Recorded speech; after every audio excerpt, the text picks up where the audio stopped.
한국당 경남 창원 의창구 출신 박한수 의원입니다. 저는 오늘 우리 대한민국의 망국병인 사회정치 갈등과 편가르기에 대해서 말씀을 드릴까 합니다.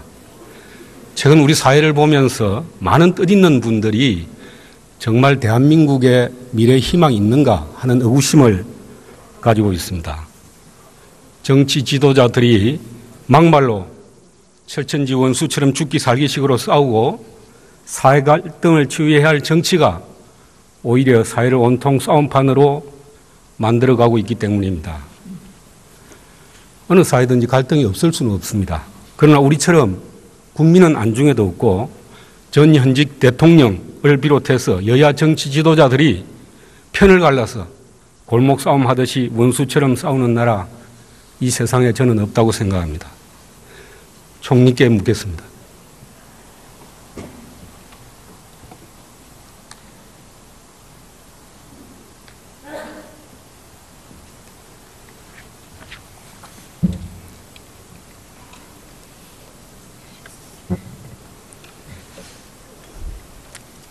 총리님, 문재인 대통령께서 취임사에서 통합과 공존의 새로운 세상을 열겠다.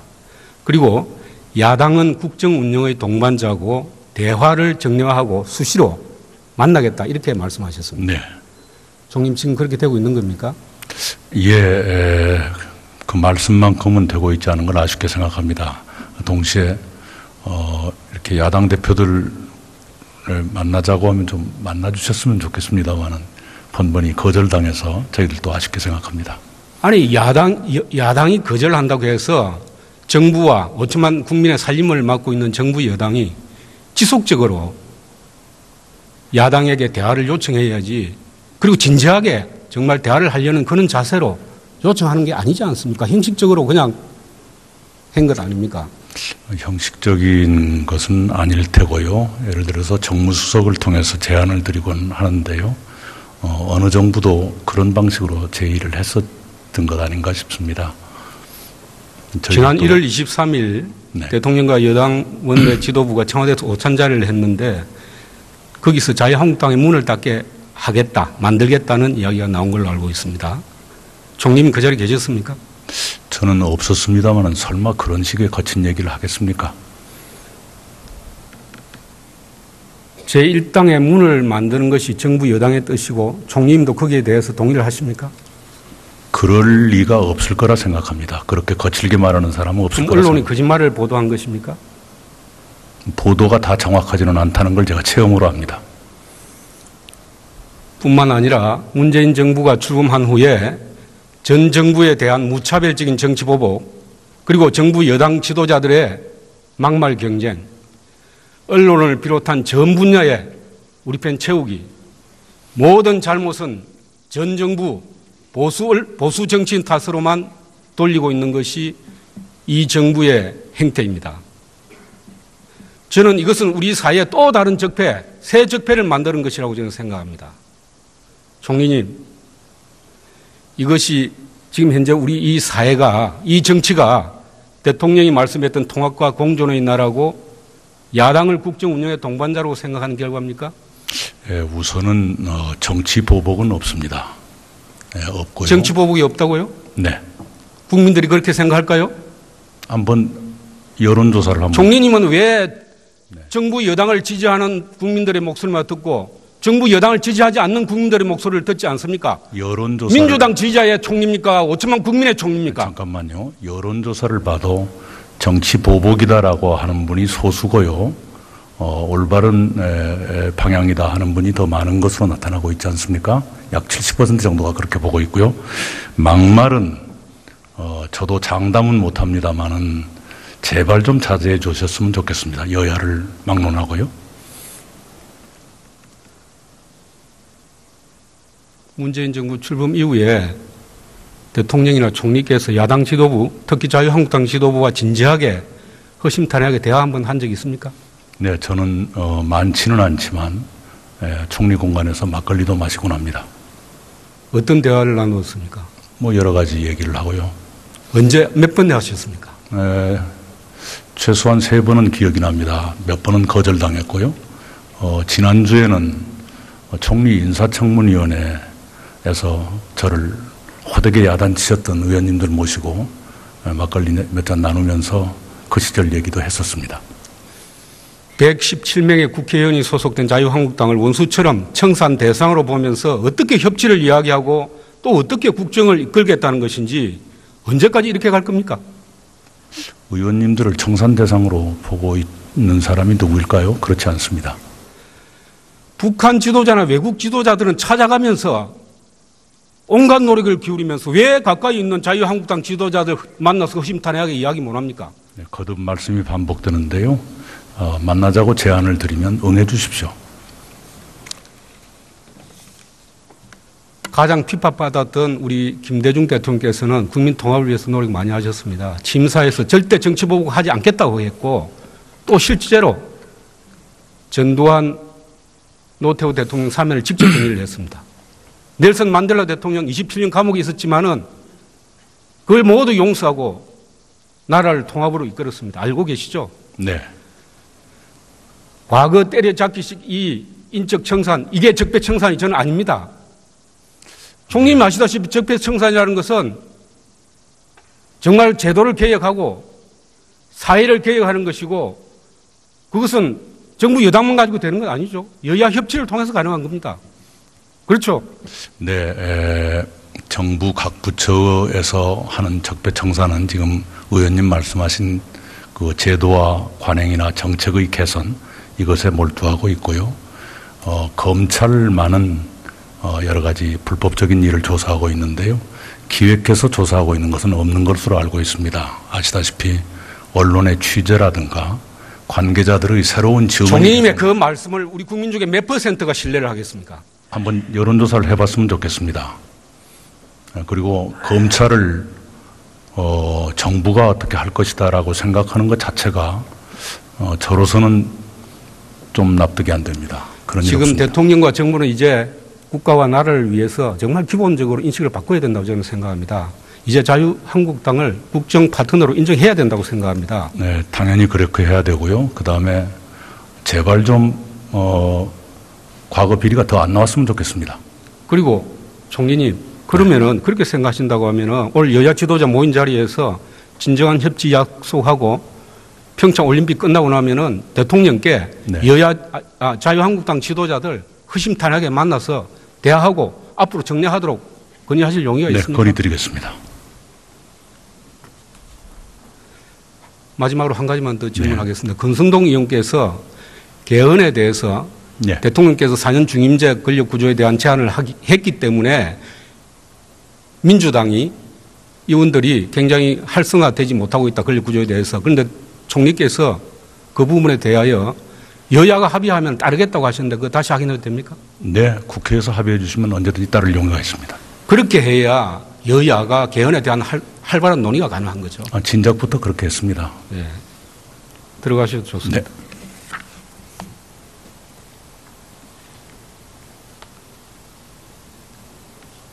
고용노동부 장관님 나오십시오.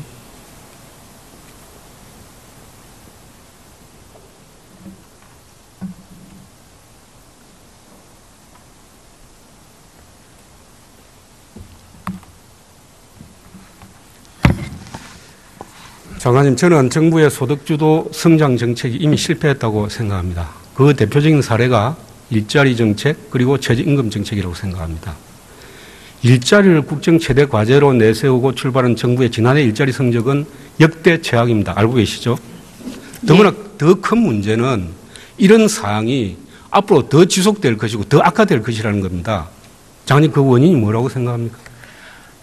의원님 죄송하지만 일자리 지금 나타나는 거는 문재인 정부 들어서 지금 8개월의 성적표가 아니라 그동안 10년에 대한 우리나라 경제 양극화, 소득 양극화로 인한 일자리가 많이 줄었기 때문에 우리나라 저임금 노동자들이 23.5%를 차지하고 있는 그런 거라고 생각을 합니다. 장관님, 또 다음 전 정부 탓이네요. 아닙니다. 어떻게든 반드시 이 정부의 관료 모든 정치 지도자들은 모두가 전 정부 탓이고 잘못한 것은 모두가 보수 정치인 탓이고 그런 거 아닙니까? 의원님께서도 그 시장을 해보셔서 아시겠지만 모든 정책이 한두 달 사이 6개월에 나오는 게 아니라고 생각합니다.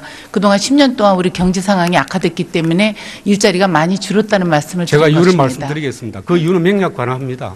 이 정부들이 추진한 최저임금 인상, 근로시간 단축, 비정규직 정규직화, 법인세 인상, 이 모든 것이 민간의 기업의 활력을 위축시키고 일자리를 없애는 정책이기 때문에 그런 것이죠. 그러한 정책들이 말씀드린 대로 우리나라 지금 우리나라 국민들의 자살률이 전 세계 1위입니다. 행복하지 않습니다. 그런 이유가 장관님. 소득이 없고 경제 양극화가 심하기 때문에 그런 것을 해결하고자 최저임금을 올린 거고 일자리 안정자금을 저희 정부에서 만들고 있다고 생각합니다. 장관님, 중소기업 상공인들 애로 들어보셨습니까? 예, 계속 만나고 있습니다. 뭐라고 그럽니까? 그분? 예, 지금 그 경영하기 어렵고 우리나라가 정말 본사와 대리점 그리고 가불관계가 너무 불공정행위가 심하다는 말씀 많이 하시고 또 임대료가 높고 인건비가 높다는 말씀하고 계십니다. 지금 현장의 중소기업체 소상공인들 목소리를 들어보면은 그분들 애로는 하루라도 빨리 문 닫고 이 업소 빨리 정리하게 만드는 방법에 대해서 애로를 해결해 달라고 정부에 요청하고 있는 겁니다. 그리고 기본적으로 일자리를 민간 부분이 만든다는 이 현실을 망각하고 공공 부분이 일자리를 만들겠다는 정부의 인식 자체가 저는 문제라고 생각합니다. 장관님, 대통령께서 일자리는 민간 부분이 만든다는 고정관념을 버려라 이런 말씀하셨는데 거기 동의하십니까? 그거는 좀 와전된 내용입니다. 대통령께서 그렇게 말씀하신 게 아니고 그 일자리는 민간에 맡겨야 된다. 그러나 지금 민간 부분이 너무 경제 사정이 어렵기 때문에 민간 부분이 일자리를 많이 만들 제도를 정부에서 만들어야 된다 하는 그런 말씀을 하셨습니다. 장관님, 지금 현재 정부가 추진하고 있는 정책들이 모두 반기업, 반고용 정책입니다. 이런 정책들로 어떻게 일자리를 만들겠다는 겁니까?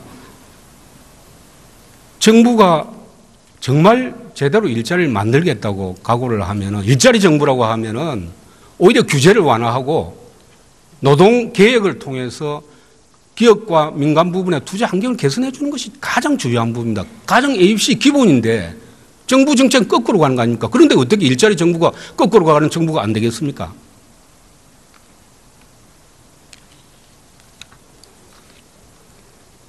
제가 지금 답변 드릴까요?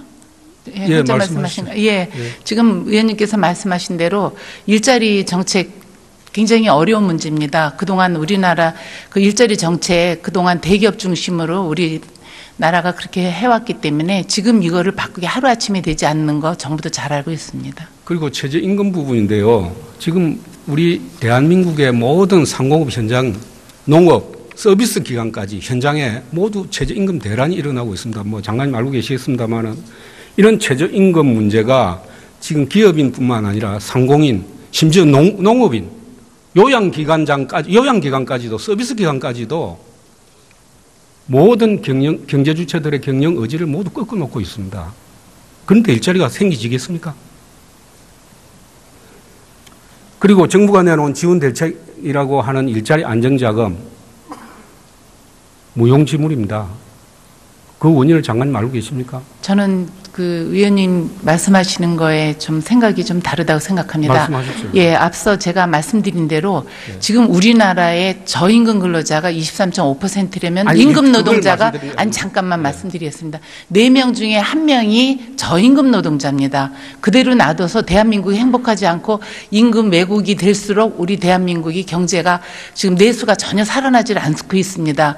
그러기 위해서 그 23.5% 4명 중에 1명의 저임금 노동자들에 대한 최저임금을 올린 거고 이게 한시적으로 일자리 안정자금을 줘서 그들로 하여금 소비정책을 쓰게 하고 내수를 살리게 하고 그러게 이제 경제가 나아질 거라 이렇게 생각을 하고 있는 것입니다. 장관님 말씀하신 게 소득주도 성장 네, 정책 소득주도 논자들의 성장 이야기인데 그게 실패했다는 거고 그게 안 먹혀 들어간다는 거예요. 예, 의원님 지금 저희가 일자리 안정자금 지급한 지 일주일 정도도 아직 안 됐습니다. 지난 1월에 우리가 일자리 안정자금 지급하지 않은 이유는 알고 계시겠지만 작년 12월에 급여를 지급했기 때문에 그렇고 금년에 1월 급여를 실시한 지금 5일 만에 지금 10%가 넘게 신청을 했습니다. 그 장관님 생각에는 일자리 안정자금 3조 원 다 소진되겠습니까? 그거는 이제 우리가 한 5, 6개월 지나봐야 알겠고요. 저희가 최선을 정부가 다하고 있습니다. 아니, 장관님 목소리, 현장 목소리 들었다고 하면서 그렇게 이해를 못 하시니까 왜 안 되냐 하면은 지금 소상공인들 4대 보험 안 들려고 합니다. 중소기업들 190만 원 임금 맞추기 어렵습니다.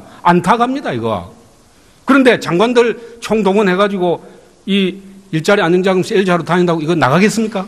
저희 현장에 나가면 4대 예. 보험에 대한 부담을 갖고 있는 건 사실입니다. 그래서 정부가 새로 가입하는 사업장에는 90%까지 지원하는 내용을 그 사업주들께 설명을 하면 많이 가입을 하고 계십니다.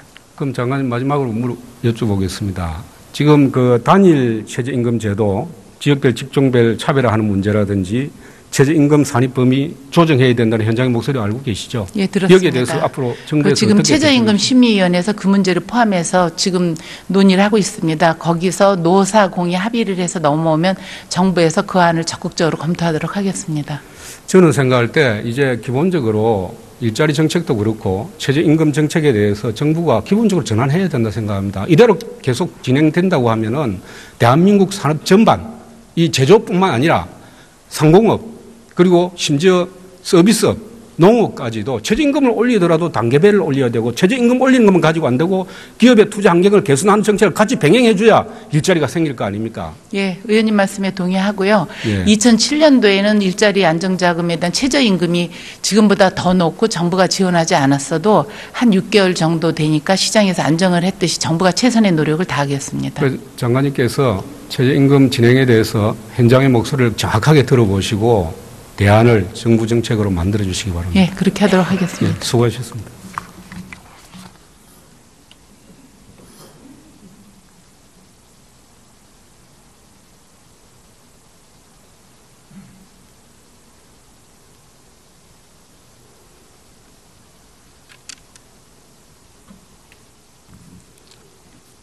존경하는 국민 여러분, 문재인 정부 출범한 지 1년이 다 되어 갑니다. 대한민국은 그 어느 때보다도 국내외적으로 위기에 직면하고 있습니다. 이러한 위기 상황에서 적폐청산이라는 이름의 정치보복 이제 중단해야 합니다. 서리건 정책, 거꾸로 가는 정책 이제 과감하게 전환해야 합니다. 그리고 자유한국당을 비롯한 야당을 이제 국정 동반자로 인정하고 국정을 협치로 이끌어야 합니다. 경청해 주셔서 감사합니다.